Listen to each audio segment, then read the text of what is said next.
Hi, Catherine. Hello, how you doing? How are you? Yeah, really well, thanks. Really well. Friday morning, sun shining. Got your lovely bottle in front of me. Looking forward to Oh, cracking it open. it's a really nice day today. It's lovely. It's been one of those one day sunny, one day it's rainy, next day it's sunny. It's It's an like, English summer, isn't there you it? go. So, how to start this off? Basically, I did a bit of research on yourself, and I Okay, saw that you started your own company or co-founded a company, The Good Crowd, in absolutely. 2019, didn't you? It was actually only last year. Ah, Only last year, just over a year ago. Founded the Good Crowd with my lovely colleagues Natalie and Leanne. So, do you want me to shall I share a oh, little bit about yeah. what we are, Well, what we're about? why did you start it? So we have all worked in the food and drink world for quite a long time, with some big brand names, and then we've all sort of gone off from those big brands, and wanted to work with sort of smaller, interesting food and drink brands. And so we specialise in really marketing, communications, and sustainability for quite a range of size of food and drink businesses. So yeah, we set that up last year, which Was it scary now, because it was lockdown and yeah, I suppose you don't really think about it, do you? It's sort of when you look back, isn't it? At the time, you're just kind of doing your thing and getting on with it, and you've got stuff to do, and you need to hmm, sort this out and that out, and I don't know if you found that, but you just put one foot in front of the other, don't you? And yeah. look at Well, that.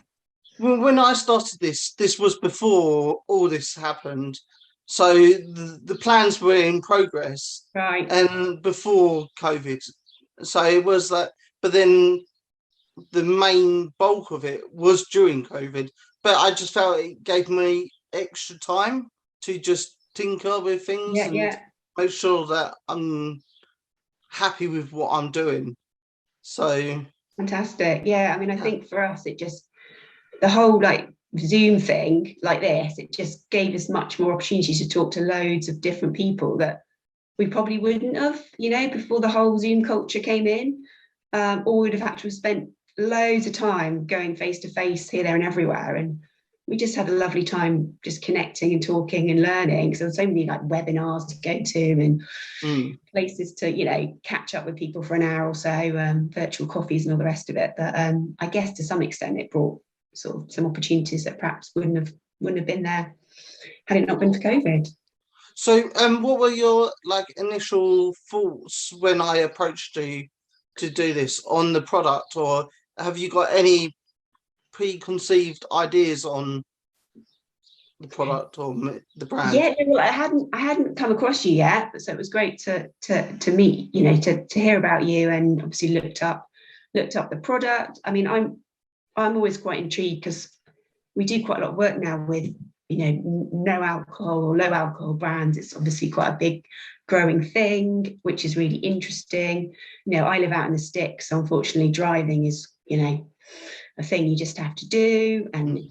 life got really boring when it was just Coke and lemonade and lime and soda. So sort of from a personal point of view, I'm always really interested to look for alternatives that might make my evening out a bit more, a bit more interesting. So have you got any like thoughts before like trying it? Like Yeah, yeah. anything like you're intrigued about or Yeah, I mean, I love the name. Love to hear a bit more about. Well, obviously the bread bit I get. I love it. Yeah, actually great the name. name didn't actually come from bread. When I created the name, I was trying to think because it's a crass. No one's heard of crass in the No, UK. So I'm like, if I'm going out there selling it, it's a hard sell already. But because it's a fermentation, similar to kombucha. So when I was looking at the ingredients I wanted to use the sourdough. I've got a background in being a micro bakery owner. ah, And so with sourdough, you have a mother starter.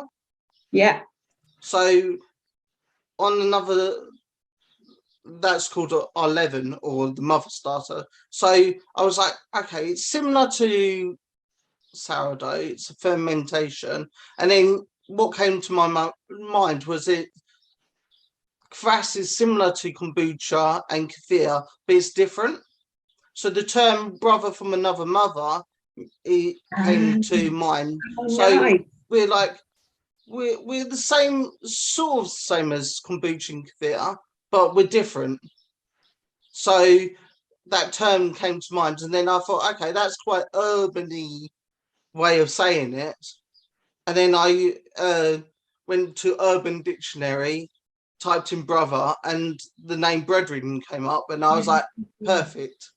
It's really good. I do like the branding. I mean, I love our brand colours are quite green, so I've got a bit of an affinity to the nice. So I think the colours reflect our ingredients as well. So the dark green's the avocado, and the lighter green is for the kaffir lime leaves.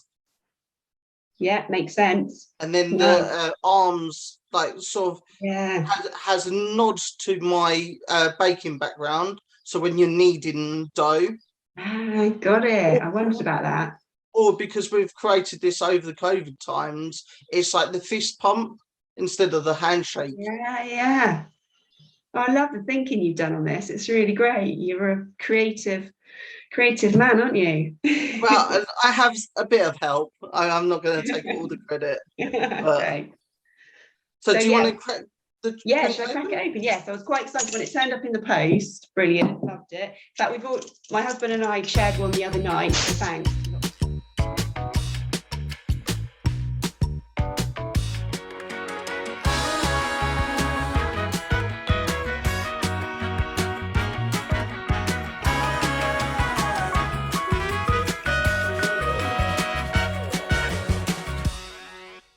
Didn't we? Oh no! Oh God! You've got to be careful. I always forget to mention that. So I'm going to get a bill one day for someone's computers. So yeah, it's got a bit of fizz, isn't it? Yes. I need to have my camera better, don't I? Nah, that's perfect. Yeah. Yes. I love. Yeah, the colour was quite intriguing. Is quite intriguing. I kind of expected it to be darker, but I'm pleased it's not, because I'm not really a beery drinker, and I sort of thought it'd be more darker beery. So I was. So normal kvass is dark brown, but the way I produced this, it's very light. Yeah. And I think I could have darkened it by toasting the bread, but by the way I've done it is I've naturally dried the bread out, which I think also suits the product because it's quite a subtle flavour. I don't want a heavy looking drink. It's really nice. I'm out tonight, and this is exactly the sort of thing that I'd like to be drinking. I mean, it's great because I know you said it's sort of brunch is potentially the aim. So I guess we're about brunch time now, aren't we? So yeah, it's working for me at this hour of the morning.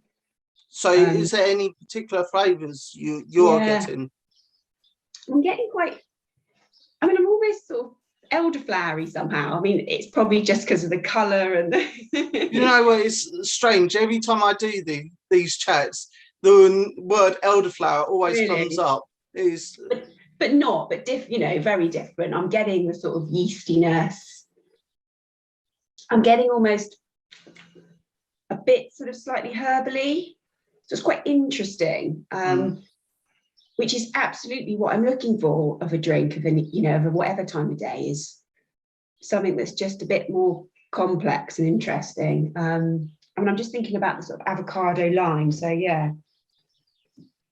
So you should get like an aniseedy, subtle aniseed taste, and that comes from the avocado leaves, which was very interesting because avocado doesn't actually taste of anything. It's more the creaminess, but the leaves give it like this aniseedy taste, which was intriguing when I found out about it. Yeah. No, I'm getting, hang on.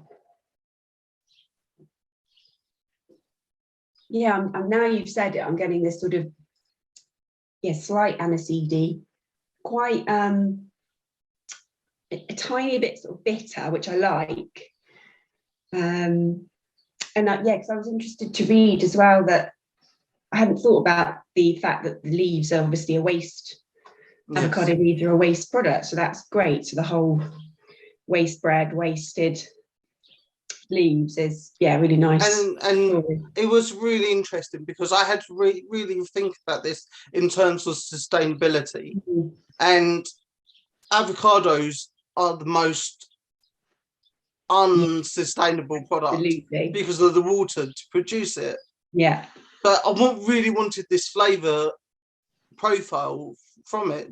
So I wanted to find a byproduct from it, which was the leaves, which you don't normally see the leaves used in many ingredients. I know some people are using cooking, but I just think it gives it that benefit as well. Yeah, nice. And probably, I guess, some of the colour as well. So, right, I've been doing this little thing based on TripAdvisor recently. So I'm going to start calling it Drink Advisor. So could you give me a mark out of 5 for it? Just overall or any particular? Overall, I'm going to say 4.5. Go for it. That's good. And what would be your headline comment on the... Headline comment would be... I think interesting is in a good, interesting flavors, I think is my headline. And I think that sustainability bit, I mean, I'm big into the sustainability, and I work with a lot of companies around B-Corp and their sustainability strategies, a lot of food and drink brands. So that's always first. I've noticed over the last couple of years by doing a lot of this business research and that, B-Corp is gaining massively. So do you think it's the way every company has to go going forward, that you've got to be B-Corp certification? Well, B-Corp, I'm not going to say 100% yes, but I think what B-Corp gives you is it sort of gives you that framework as a business and a brand to sort of do the best you can in terms of sustainability and really push your practices and your business. And then, of course, from a sort of consumer and an employee point of view, it's a bit of a shortcut. That kind of B Corp thing is a shortcut to, that says better business, or it kind of talks about it shortcuts to your values as a business. So I think that's why it's become so popular with brands. Could you see it similar to like the organic logo you see on many brands, or people look out for on organic thing? No, I definitely think, I don't think it's quite there yet in terms of the consumer awareness. But I think if you talk to like investors, that's one of the, sustainability is a key measure now, isn't it? A key kind of metric for investment. Employees want to work for businesses that don't just deliver money to, profit to shareholders. They want brands that do more good in the world. So my understanding, it's quite a hefty workload to get that. Yeah, I mean, it's the only certification really out there, which again I think is why it's getting quite a lot of attention, is that it covers the whole of your business. It covers the environment and society, the community, and what you do for your people. So, you can get an environmental accreditation like organic, all of the ISOs, but that just looks at the environmental aspect of your business, or you might get something different that looks at the sort of societal impact of your business. But this is the one that looks across your whole product business and the impact that it has on society and the environment. so it is quite complex. There's probably there's a sort of 200 questions that you have to go through. But it's a great framework. It gives you a load of things that you could work on, you could choose to work on. And then how do you work? You were saying you have a nutrition side of the company. How do you advise on that side? So the three of us, Natalie, Leanne, and myself. Leanne's a doctor of nutrition, so that's her real specialist area in terms of providing nutritional advice, labeling, claims, that kind of work with brands. She also does quite a lot of communication, so products where you really want to translate that sort of the science into consumer friendly language.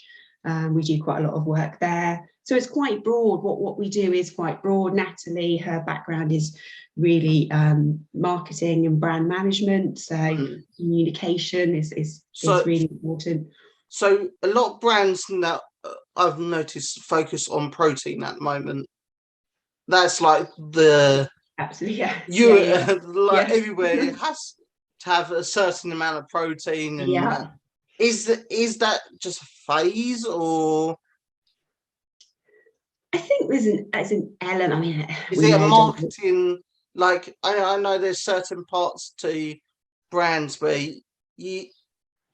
there's a big push for a reason behind that. Is it like a major importance to have Z amount of protein in it? I'd now have to call my expert colleague in, wouldn't I? No. Or just in your general opinion? Yeah. In my general opinion, I guess, of course, we know with food and drink that there's an element of sort of trend, of course, isn't there? Things come and go, and with the high fat, salt, sugar. Well, I was going to say the legislation on that, which has just been massively watered down and pushed back. So, but that's very at the forefront of a lot of brands, is around reducing salt, fat, and sugar. And of course, protein is something that generally, I think, is seen that we're probably not having enough of, or there are certainly a proportion of our society that isn't having enough of. So you can see why brands would really want to sort of lead on the protein side of things, for sure. And then of course, from a exercise supporting exercise point of view, it works too. And then for like a drinks company, do you think we should be putting our calorie count on our bottles? Yeah, that's an interesting one, isn't it? Yeah, because I was having a little think about that earlier, actually, because I guess I just sort of happened to notice that there's a little bit of sugar in here, isn't there? A very, very, very small amount. I was wondering what it would be like without the. Is that a necessary part of the process? Yes, because when you make fermentation, the sugar helps that fermentation. Yeah, of course, yeah. And that creates the carbon dioxide. Of course. So it has to have a certain amount. But what I've done is I've pushed it as minimal amount of sugar in the product as I can, without it having an adverse effect. I guess at the moment it would be, I can't really see, I can't see how much sugar, and I can't see, as you said, the calorie count, which I think, is quite important for me as a drinker, because I guess there's increased competition, isn't there, in this sort of non-alcoholic area. And I think kind of clean, low calorie products are quite on trend, aren't they? I guess just in helping you to make sure that you're not perceived as a high sugar product. I'd be quite interested to see what the nutritional profile looked like on this. Cool. Right. Couple quick questions. So if you were going for brunch, what would you choose for your food and drink? I do love a Are you a bruncher? Yeah, I love brunch. Yeah, really love brunch. I do love a I forgot what it's called. Eggs eggs Benedict. Hang on, which is the one with the eggs Florentine, spinach, egg spinach, hollandaise. Yeah, love that. Like to get my greens, but a bit of luxury in the hollandaise as well. And what would you have with that for drink wise? Wow. I mean, I think this would go brilliantly, wouldn't it? Let's be honest. It would kind of cut through the hollandaisey richness, I think, quite nicely. I mean, I do love a coffee though, so I think it would be coffee followed by. Are you very into like the coffee art? I mean, I like one really good coffee a day. Don't want to waste my time on a latte, or I want a good flat white, a really depthy, punchy thing. But then, of course, I'm really thirsty after that. So, yeah, I don't really do juice. I don't really want high sugary, juicy, sweet. I don't really like sweet drinks. So yeah, so for me, this would fit in really, really nicely, actually.